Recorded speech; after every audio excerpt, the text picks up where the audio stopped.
ഞെട്ടിക്കുന്ന സംഭവങ്ങളാണ് നമ്മൾ നിരവധി കണ്ടുകൊണ്ടിരിക്കുന്നത്. മനുഷ്യൻ നീചമായിക്കൊണ്ടിരിക്കുന്ന ഈ ഒരു കാലഘട്ടത്തിലൂടെയാണോ എന്നൊരു സംശയം നമുക്ക് തോന്നുന്നുണ്ട്.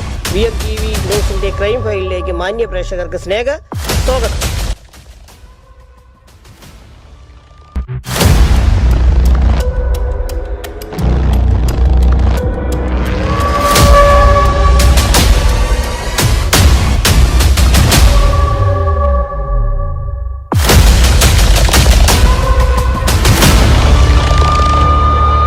തിരുവനന്തപുരം CETയിലെ എഞ്ചിനീയറിംഗ് വിദ്യാർത്ഥിയായിരുന്ന ബംഗാൾ സ്വദേശി ശ്യാമൾ മണ്ഡലിനെ തട്ടിക്കൊണ്ടുപോയി കൊലപ്പെടുത്തിയ കേസിൽ 2 പതിറ്റാണ്ടായി നിയമത്തിന്റെ കണ്ണുവെട്ടിച്ച് നടന്ന ഒന്നാം പ്രതി നേപ്പാൾ സ്വദേശി ദീപക് എന്ന ദുർഗ ബഹദൂർ ഭട്ട് ഒടുവിൽ കുടുങ്ങി.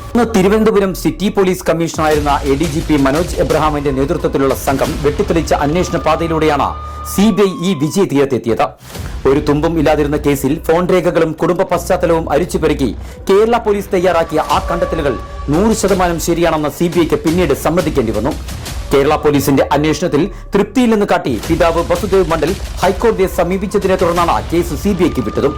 എന്നാൽ CBIക്ക് മുന്നിലും കേരള പോലീസിന്റെ കൃത്യമായ കണ്ടെത്തലുകൾ തന്നെയായിരുന്നു പ്രധാന ആയുധം. 2005 ഒക്ടോബറിലായിരുന്നു കേരളത്തിൽ നടുക്കിയ ആ കൊലപാതകം. അന്തമാനിൽ അധ്യാപകനായിരുന്ന വസുദേവ് മണ്ഡലിനോടുള്ള പകയാണ് മകൻ ശ്യാമളിന്റെ ജീവനെടുത്തത്. രണ്ടാം പ്രതി മുഹമ്മദ് അലിയുടെ അന്തമാനിലെ ഹോട്ടൽ ബിസിനസ് തകരാൻ കാരണം വസുദേവാണെന്ന തെറ്റായ ധാരണയും പണത്തോടുള്ള ആർത്തിയുമാണ് ചതിക്കു പിന്നിൽ.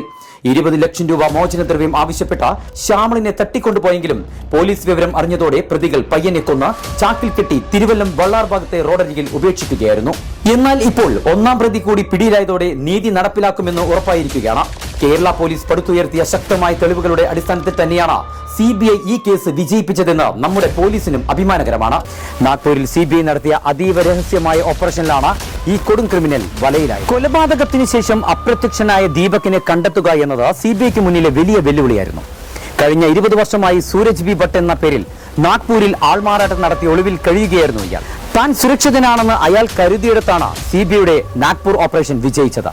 കഠിനമായ പരിശ്രമത്തിനൊടുവിൽ പ്രതിയെ തിരിച്ചറിഞ്ഞ CBI സംഘം വേഷം മാറിച്ചെന്നാണ് ഇയാളെ പൊക്കിയത്. തന്റെ മകനെ കൊന്നവർക്ക് ശിക്ഷ വാങ്ങിക്കൊടുക്കാൻ ബംഗാളിൽ നിന്നും സുപ്രീം കോടതി വരെ കയറിയിറങ്ങിയ വസുദേവ് മണ്ഡലിന്റെ പോരാട്ടം വെറുതെയായില്ല.